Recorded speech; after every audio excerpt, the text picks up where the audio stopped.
Often what I find is even though you can do consular processing, that most times it's the employer knows the potential employee and has worked with them in some capacity in OPT or some other visa status and is willing to, because of that, willing to petition for them.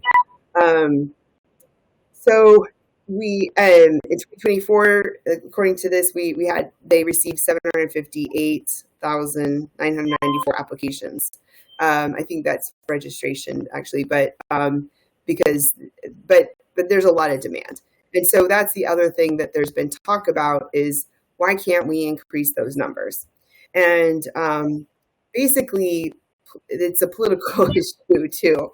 Um, because there's just that concern that you're not taking jobs away from US workers.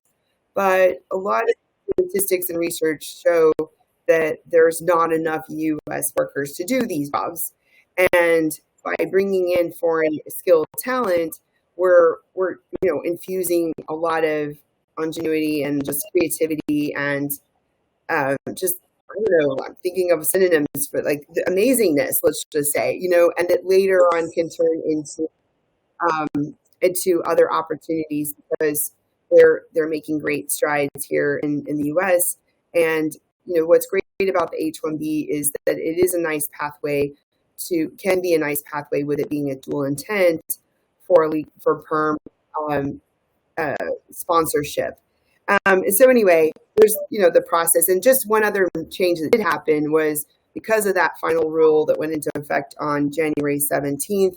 There's a new I-129 that came out like the same day, and so that's a new thing.